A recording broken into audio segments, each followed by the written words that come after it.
A single flight can change everything. For Brenda Sterling, a senior flight attendant with a chip on her shoulder, a chip the size of a small aircraft. Flight NA710 from New York to London was supposed to be just another transatlantic chore. She prided herself on her ability to size people up in an instant, to sort the high-value passengers from the nobodies.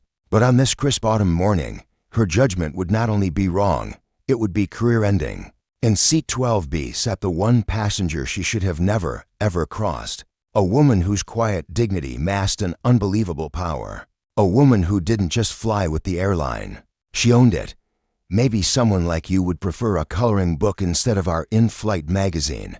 The words hung in the air of other airlines' flight NA710, slicing through the ambient hum of the engines. Several passengers looked up, an uncomfortable silence spreading like spilled coffee across the cabin. The woman who had spoken, Brenda Sterling, stood in the aisle, her perfectly manicured hands still extended, offering the insulting alternative with a smile that never reached her eyes. The passenger she addressed, a distinguished woman with salt and pepper hair pulled back in a neat bun, looked up slowly. Her expression remained neutral, betraying nothing of the thoughts behind her warm brown eyes. She simply held Brenda's gaze for a moment longer than comfortable before responding in a voice, both soft and clear, "No thank you. The magazine will be fine." That moment, that single exchange, would change everything for other airlines. The flight attendant had just insulted the founder and CEO. But nobody knew that yet, especially not Brenda Sterling, who tossed the magazine onto the tray table with a dismissive flick of her wrist, before continuing down the aisle, completely unaware that her career was now flying on borrowed time. The CEO's secret missioner, Adana Okoye, settled deeper into seat 1B, the window seat in other airlines' Economy Plus cabin. She adjusted the simple indigo scarf around her neck, a stark contrast to her light gray turtleneck. At 57, her hair had earned its distinguished salt and pepper coloring, pulled back to emphasize her high cheekbones and thoughtful eyes. Those eyes missed nothing. They cataloged the fraying edge of the seat in front of her, noted the flight attendant's dismissive posture, and observed the way the business-class passengers received warm towels. While economy was barely acknowledged, this wasn't mere curiosity. It was reconnaissance. 3 years ago, I had purchased a struggling regional carrier using my life savings and my late husband's inheritance. I had rebranded at other airlines, modernizing the fleet and launching with a mission centered on one fundamental principle: equality in the skies. I believed air travel had become increasingly dehumanizing, especially for those not paying premium fares, and I was determined to change that. An airline should lift all its passengers, not just those who can afford extra legroom. I had told my executive team, but lately, customer satisfaction scores had been sliding. Complaints about dismissive service, preferential treatment, and occasional hostility were increasing, particularly on the lucrative transatlantic routes. Vivian Bennett, my chief operations officer, suggested sending in a team of evaluators. "I'll do it myself," I announced during our last meeting. The room fell silent. "But Adana, you're the most recognizable face in the company," Vivian protested. I smiled. "To the corporate staff, yes. But to the flight crew, the people I need to observe, I'm just another face in a company of thousands. Besides," I added, fingering my simple gray blazer, "you'd be amazed how invisible a black woman in modest clothing can be when people aren't looking for her." So, here I sat, not as Dr. Adana Okoye, founder and CEO, but as simply another passenger in 1B. I had chosen this flight because it had received 3 specific service complaints in the past month alone. Now, as I watched Brenda Sterling's performance all efficiency with premium passengers, thinly veiled contempt for others, I knew my instincts were right. There was indeed a problem at other airlines, and its name was Brenda Sterling. I opened the in-flight magazine and, in my purse, my fingers found the small leather-bound notebook I always carried. This flight was going to be very educational indeed. "Excuse me," said the elderly gentleman beside me, extending his hand. "I'm Professor Michael Harrison. Seems we'll be neighbors for the next 7 hours." I smiled genuinely, taking his offered hand. "Adana, it's nice to meet you, Michael," as we exchanged pleasantries. I wondered what Michael would think if he knew the truth. For now, I was just another passenger. The toxic culture takes flight. Brenda Sterling moved through the cabin with the practiced efficiency of someone who had been navigating airplane aisles for over 2 decades. Her blonde bob was immaculate, her uniform pressed to perfection. But it was her eyes that told the real story. Cool blue, constantly assessing, categorizing each passenger into mental buckets of importance. The business class travelers received her dazzling smile. The rest were simply human cargo to be managed, not served. Sir, that won't fit. She barked at a young man with an oversized backpack. You'll have to check it at the gate. No offer of assistance, just the cold statement of a problem. She didn't see passengers. She saw obstacles or opportunities. James Morton, the flight purser 53, had the weary look of a man who had long ago chosen the path of least resistance. He deferred to Brenda on most cabin matters, finding it easier to accommodate her than challenge her.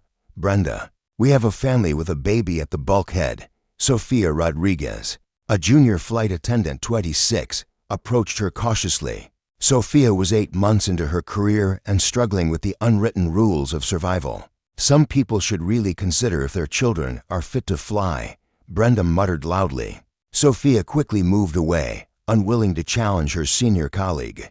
The contrast was stark and deliberate, as Brenda served a regular business class passenger, Mr. Palmer, transforming her voice into warm honey.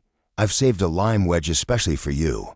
I remember you mentioned it's your preference. She glanced back at the economy cabin. Our eyes met briefly, and something in my steady gaze unsettled her. She quickly dismissed the feeling. What could some economy passenger possibly matter? Michael, my neighbor, settled back in his seat.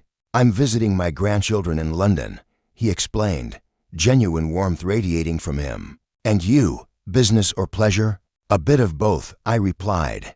I have some work to evaluate in London, further up the cabin. Sophia was trying to make herself useful without attracting Brenda's criticism. She was wrestling with her conscience, witnessing behavior that contradicted the company's stated values. Captain William Brooks, 59, and First Officer Anthony Garcia, 45, were sealed in the cockpit. How's the load today? The captain asked. Nearly full. Business class is at capacity. What happened behind him was, in his view, the purser's domain. In row 15, Maria Lopez struggled to soothe her 8-month-old son, Carlos. I observed all these interactions. This wasn't simply about one difficult flight attendant. This was about a culture that had veered away from the vision I had established. As the boarding process completed, Brenda positioned herself strategically at the boundary between business and economy, a physical embodiment of the invisible barrier. When an elderly couple struggled with their carry-ons, Brenda snapped, Sir, you need to sit down now. We're on a schedule. She made no move to assist. That seems unnecessarily harsh, Michael murmured. I nodded, making a small note. Then Brenda noticed a colleague who had come back from premium to the economy cabin. Excuse me, Brenda said, her voice carrying clearly. This area is for boarding passengers only. If you're helping someone, you need to deplane now. The woman produced a boarding pass for 14D. Very well, Brenda said, stepping aside, but added in a stage whisper to Sophia, make sure you do a thorough check of the economy boarding passes during taxi. Sometimes there are mix-ups. The implication hung heavy with prejudice. I felt a dull ache I had known most of my life. I had built other airlines, partly to create a space where dignity was universal. Yet here it was happening under my own brand. Quite the gatekeeper, isn't she? Michael observed quietly. Indeed, I replied. I wonder if she treats everyone that way. A cry interrupted us. Maria Lopez's baby became distressed. Brenda appeared instantly. Ma'am, you need to control your child. We haven't even taken off yet. Perhaps you should have considered that before booking an international flight. Brenda replied coldly. Other passengers have paid a lot of money for a peaceful journey. Sophia quietly appeared at the far end, offering Maria a cup of water and a warm towel, a small gesture. But the relief on Maria's face was evident. As the plane lifted, Michael turned to me. It used to be better, if I'm honest. Right after the ownership change, the service was quite remarkable. Lately, though, he shrugged, Airlines are like civilizations, Michael, I said. They rise, they peak, they decline. I have no intention of allowing other airlines to follow that trajectory. The evaluation had barely begun. The gathering of evidence, tiered service, and malicious. The plane reached cruising altitude. I observed every detail. The stark two-tier service model. Drinks in business class within minutes. Economy waiting 40 minutes for their first service. Brenda leaned in with a conspiratorial smile to Mr. Palmer. I've saved a lime wedge especially for you, while Sophia's question in economy came rapid fire. Something to drink. I tried to use the forward lavatory, the one near business class. Michael grimaced. Returning to his seat, I was nearly tackled by our blonde friend. She informed me that economy passengers must use the rear lavatories only, even though there was a Q5 deep back there, and the forward one was unoccupied. Class systems exist everywhere. I suppose, Michael said philosophically. I nodded, adding another note.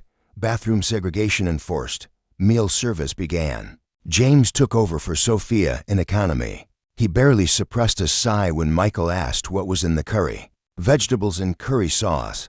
The deliberate obtuseness was clear. The meals themselves were physically acceptable, but everything surrounding the food created the disparity. China and metal cutlery in business. Flimsy plastic in economy, and indifference everywhere. They've forgotten that service is about the people, not the procedures, Michael commented.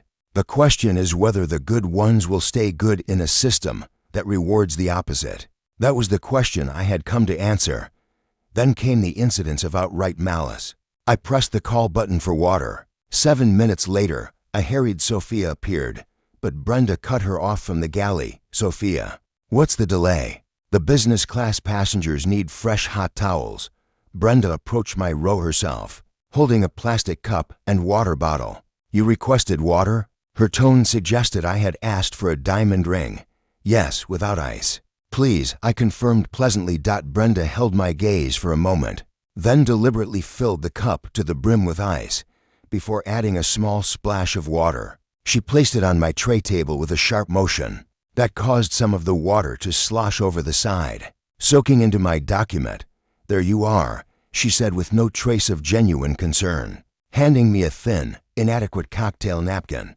Michael woke up. Excuse me. The passenger asked for water without ice. Now there's a spill, sir. I'm handling the situation, Brenda retorted. No. Michael countered calmly. You're creating a situation. There's a difference. Brenda turned to Michael. Perhaps you'd be more comfortable flying a different airline next time. Then, turning to me with a condescending smile, would you like something else while I'm here? A coloring book, perhaps? Something to keep you occupied? The insult was so brazen, so ugly, that a hush fell over the immediate area. Michael's face flushed with anger, but I didn't flinch. My expression remained calm, my posture unchanged. No, thank you, I said, my voice quiet but clear. That will be all. I calmly blotted my document. The coloring book comment had crossed a line from poor service into deliberate humiliation. I discreetly activated the voice memo function on my phone, slipping it partially under my thigh. From this point forward, I would have an audio record. The final offenses, curry and coerciente second meal service began. When the cart reached my row, James served us. Chicken or curry? He asked Michael. Chicken, Michael replied. James turned to me. For you. The chicken as well, please? James frowned slightly. I'm sorry, we're out of the chicken. Only curry left. I knew this was a lie. Phoenix Airlines catering policy stipulated a 15% overage. The curry will be fine then, I said calmly. As James handed me the tray, his grip shifted. The tray tilted, and a dollop of bright yellow curry sauce slipped over the edge of its container, landing squarely on the sleeve of my gray turtleneck. It'll wash out, James said dismissively, moving on without another word of apology. I looked up to see Brenda watching from the galley, a thin smile playing on her lips. Not just poor service, but targeted disrespect, enabled and encouraged. The stain was a tangible mark of the disregard I'd experienced. The final, unforgivable offense came during descent.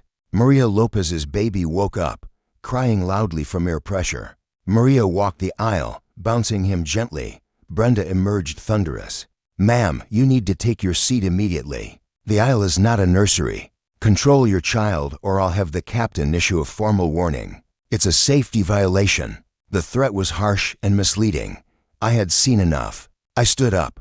"Excuse me, Michael. I'll be right back." I made my way to Maria's row and knelt. "Would it help if I held him for a few minutes? Give you a chance to use the restroom or just have a moment to yourself?" Maria, surprised and grateful, transferred the fussing baby to my experienced arms.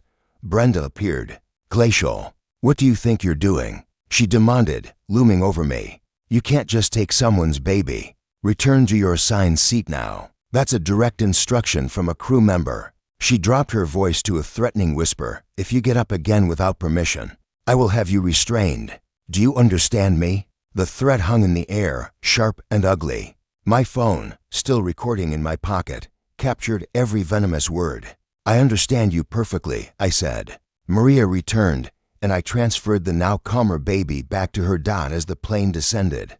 Brenda appeared one last time with the candy basket. She looked from Michael to me, then deliberately skipped our row entirely, offering candies to row 13, a petty, childish gesture, the final punctuation mark on 7 hours of disrespect and bias. Michael stared after her in disbelief. Did she just skip us entirely? "I'm demanding to speak with the captain the moment we land. Your integrity does you credit."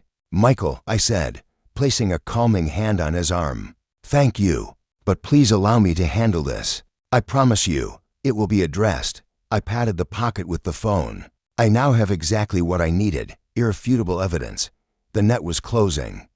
As Flight NA710 reached Heathrow, the crew transformed. Smiles appeared, postures straightened. A choreographed performance of professionalism. When the seatbelt sign pinged off, I remained seated. Brenda caught my eye and gave me a smug, dismissive wink. I win. I waited until the cabin cleared, then pressed the call button. A harried-looking Sophia appeared. "Yes, we are deplaning now. Please inform Purser Morton and Senior Flight Attendant Sterling that I would like a word with them," I said. My voice was quiet, but carried an undeniable weight of command. "I'll also require Captain Brooks and First Officer Garcia to join us. We can use the forward galley for our discussion." Sophia stared, utterly bewildered. I heard the hushed, irritated conversation. "Passenger 1 to be? The one with the attitude? Tell her to file a complaint online." James Morton appeared at my seat, his fake smile gone. "Ma'am, the flight is over. You need to take it up with customer relations. My issue is with you, your crew, and the operational integrity of this flight," I replied. "I will not be discussing it with customer relations. I will be discussing it with you, Flight Attendant Sterling, Captain Brooks, and First Officer Garcia now, in the forward galley." I paused. "Or would you prefer to have this conversation on the jet bridge?" James's face paled. He exchanged a panicked glance with Brenda. Reluctantly, he nodded. "Fine, but make it quick." The forward galley felt cramped with tension. Brenda maintained a defensive posture. James fidgeted. "This is highly irregular," James began. "Actually, I can," I replied simply. "And I am."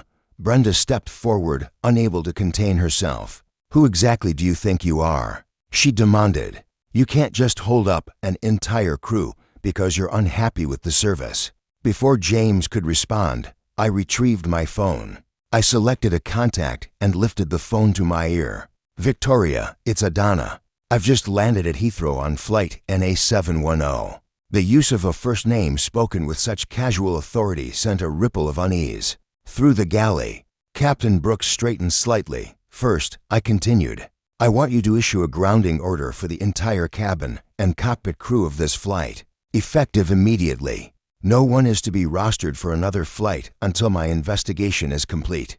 Captain Brooks' jaw dropped. "A grounding order? Who the hell do you think you are?" Brenda let out a sharp, incredulous laugh. "She's delusional. Absolutely nuts." I held up a single finger, silencing them without raising my voice. "Second, I need you to contact Heathrow Ground Operations. Have them send security and HR to meet me at Gate 27. I ended the call. The silence that followed was absolute, thick with confusion and dawning dread. "You can make all the fake phone calls you want, lady," Brenda blustered. "You have no authority here. Get off my plane before I have you removed for trespassing." I looked at her directly, and for the first time since the flight began, I allowed a glimpse of my true self to show. "Your plane, Ms. Sterling? That's where you're mistaken." I turned to the captain. "Captain Brooks, my name is Dr. Adana Okoye. 3 years ago, I purchased this airline. Every bolt in this aircraft, every seat, every uniform you wear, it's all mine." The effect was immediate and devastating. The color drained from Brenda's face, her smug superiority dissolving into shocked horror. James stumbled backward against the counter. Sophia's eyes widened to an impossible degree. "To answer your earlier question of who the hell I am," I said, my voice dangerously soft, "I'm your boss, and as of 90 seconds ago, you and your entire crew are officially grounded, pending review for termination." As the reality crashed down, security officers arrived, led by Vivian Bennett Koo. "Dr. Okoye," Vivian said, taking in the scene with suppressed fury, "the conference room is prepared as requested." I turned back to the shell-shocked crew. "Shall we continue this discussion in a more appropriate setting?" The conference room was corporate sterility personified. I sat at the head of the long black table, placing my small journal, my damning exhibit, on the polished surface. For the past 7 hours, I began. I have had the distinct displeasure of experiencing firsthand the culture of negligence and prejudice you have fostered aboard my aircraft. I opened my journal and pressed play on the audio recording. Brenda's sharp, contemptuous voice filled the room. "Make sure you do a thorough check of the economy boarding passes. Sometimes there are mix-ups. Then, would you like something else while I'm here? A coloring book, perhaps?" And finally, the threatening whisper, "If you get up again without permission, I will have you restrained. Do you understand me?" "These are just a few examples," I said after stopping the recording. "I have documented 17 distinct incidents where passengers were treated with disrespect." Vivian presented the data. Flight NA710 has received 43 service complaints in 6 months. Analysis shows passengers of color file complaints at a rate 340% higher than white passengers. On this specific flight, I turned to Brenda. "Your conduct was not merely unprofessional, Ms. Sterling. It was malicious. You weaponized your position against a passenger you deemed beneath you." I turned to James. "Mr. Morton, you stood by. Your silence was your endorsement. You lied about meal choices. You failed the passengers, and you failed this company." I addressed Captain Brooks. "A pilot who isolates himself from his cabin crew is only doing half his job. You failed catastrophically in command." Finally, I looked at Sophia. "Ms. Ramirez, I know you were intimidated, but in the face of blatant injustice, fear is an explanation, not an excuse. Every time you looked away, you cast a vote for Ms. Sterling's cruelty." I presented the sealed envelopes. "So that's it. We're all fired because of one bad flight?" Brenda whispered, hollow. "No, Ms. Sterling," I corrected her. "You're being evaluated based on a pattern of behavior that this flight simply brought to light." Victoria placed the envelopes on the table. "Effective immediately. Your employment with other airlines is terminated. All of you." Brenda stared at her envelope, devastated. James signed with a resigned sigh. Captain Brooks, 3 decades of flying, was undone by a curry stain and a moment of arrogance. Then I turned to Sophia. She had still not opened her envelope. "Ms. Ramirez, your situation warranted a different approach." Her letter offered not termination, but a 3-month probationary period in a ground role, contingent on completing an intensive ethics and leadership course. "Why?" Sophia asked, tears in her eyes. "Because despite your failure to act decisively, you demonstrated awareness of the problem and made small attempts to mitigate it. That suggests potential worth developing. Sign the acceptance form." Sophia signed immediately. I launched Project Equality, a comprehensive initiative to realign every aspect of our operation. No more hiding behind form responses. We trained cockpit and cabin crews together. We implemented a secret passenger program. We enforced the idea that dignity is not negotiable. 6 months later, the culture had measurably changed. Complaints dropped 62%.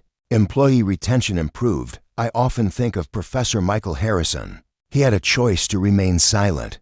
Instead, he challenged Brenda quietly but firmly. A month after the flight, a sleek black box arrived at his London home. Inside lay an Airline's Infinity card, granting him and a companion complimentary first-class travel for life for showing decency when it was needed most. The story of Flight NA710 isn't just about the downfall of a toxic crew.